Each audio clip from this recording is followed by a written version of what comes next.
வணக்கம் ஃப்ரெண்ட்ஸ். இன்றைக்கி butter beans உருளைக்கிழங்கு கூட்டு கல்யாண வீட்டில் வைக்கிற மாதிரி வைக்கிறதுக்கு எடுத்து எல்லாம் வச்சுருக்கிறேன். வாங்க அது எப்படி செய்யலான்னு பார்ப்போம். வீடியோக்குள்ளே போகலாம். இப்போ ஃபஸ்ட்டு பட்டர் பீன்ஸு உருளைக்கிழங்கு நறுக்கி வேக வச்சுருவோம்ட்டு தனியாக வேக வைக்கிறதுக்கு எடுத்து வச்சுட்டேன். அதோட 1/2 டம்ளர் தண்ணி ஊற்றி கொஞ்சமாக நம்ம வீட்டில் வைக்கிற மிளகாத்தூள் தான் போட்டு வேக வச்சுருக்கேன். அது வெந்துட்டுருக்குறப்போ இப்போ நம்ம இங்கிட்டு தேங்காய் அரைக்கிறதெல்லாம் அரைச்சிட்டு வந்துடலாம். வெறும் தேங்காய் மட்டும்தான் நல்லா வலுவலுன்னு தேங்காயோட எதுவுமே போடலை. வெறும் தேங்காய் நல்லா பாலாக அரைச்சிட்டு வந்தாச்சு. இப்போ ஒரு பாத்திரத்தில் எண்ணெய் ஊற்றிருக்கோம். அதோட கடுகு உளுந்தம் பருப்பு, சோம்பு, பட்டை எல்லாம் போட்டு நல்லா பொரிஞ்சதும் கருவேப்பிலையும் போட்டாச்சு. இப்போ வெங்காயத்தோட கொஞ்சமாக இஞ்சி பூண்டு விழுதும் போட்டு வதக்கிடலாம். வதக்கிட்டு ஒரே ஒரு சின்ன தக்காளி போட்டிருக்கேன். அதையும் நல்லா வதக்கினதும் கொஞ்சமாக மல்லித்தூள், கொஞ்சம் சீரகத்தூள் எல்லாமே போட்டு இதையும் நல்லா வதக்கிக்கிடலாம். நல்லா வதங்கினதும் கொஞ்சமாக ஒரு 1/2 டம்ளர் தண்ணி ஊற்றி கொஞ்சம் நேரம் நல்லா 2 கொதிக்க வச்சோம்னா நல்லா கொதிஞ்சு அதுக்குள்ளே தக்காளி நல்லா வதங்கி வெந்துடும்.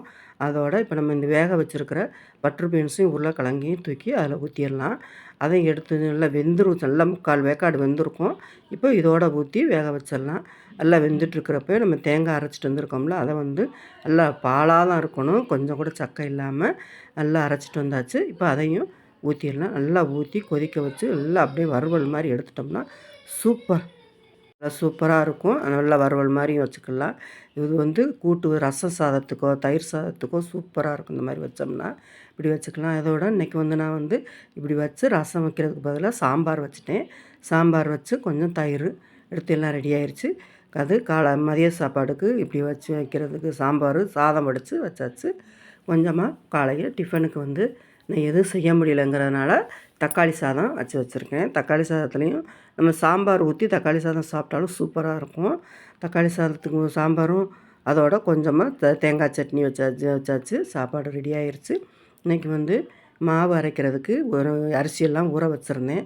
அதை அரைக்கிறதுக்கு எடுத்து வச்சாச்சு. அரைச்சிடலான்ட்டு எடுத்து அரைக்கிறதுக்கு ரெடி ஆயிடுச்சு. இந்த மாதிரி அன்னன்னைக்கு வேலைகளை அன்னன்னைக்கு செய்யணும். இருந்தாலும் சில நேரத்தில் சோம்பேறி ஆயிடுது. இப்படியே இந்த வேலைகளை பார்த்துக்கிட்டேவும் கிச்சன்லேயும் நம்ம வேறு வேலை ஒதுக்குறது எந்த வேலை இருந்தாலும் சரி கொஞ்சம் கொஞ்சமாக நம்ம பார்த்துடலாம். இந்த மாதிரி அப்பப்போ பார்த்தா தான் உட்காந்துட்டோம்னா சோம்பேறி ஆயிரும்.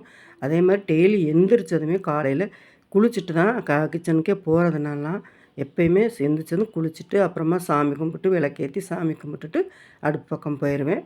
இன்றைக்கி இந்த வேலையெல்லாம் முடிச்சாச்சு. மாவும் அரைச்சி ரெடி ஆயிடுச்சு. மாவு அரைச்சிட்டு நல்லா அரைச்சி உளுந்தெல்லாம் நல்லா பொங்க அரைச்சதுக்கப்புறம் கரைக்கிறப்போ நம்ம நல்லா கையை வச்சு நல்லா அடித்து கரைச்சி அது அப்படியே தொப்பு சொப்புன்னு வச்சு அடைச்சி கரைச்சி வச்சோம்னா நல்லா மாவு இட்லிக்கு மாவு நல்லா பொதுன்னு பொங்கி வரும். இட்லியும் நல்லாயிருக்கும். சூப்பராக நல்லா மெதுவாக இருக்கும். கல்லாகவும் இருக்காது. இந்த மாதிரி செஞ்சு பாருங்கள். அவங்க வேலைகளை கரெக்டாக இருந்தோம்னா நல்லா வேலைகள்லாம் முடிச்சிடலாம். இதோட இந்த வீடியோ முடிஞ்சிருச்சு. வீடியோ பிடிச்சிருந்தால் லைக் பண்ணுங்கள், ஷேர் பண்ணுங்கள், சப்ஸ்கிரைப் பண்ணுங்கள், கமெண்ட் பண்ணுங்கள். Bye.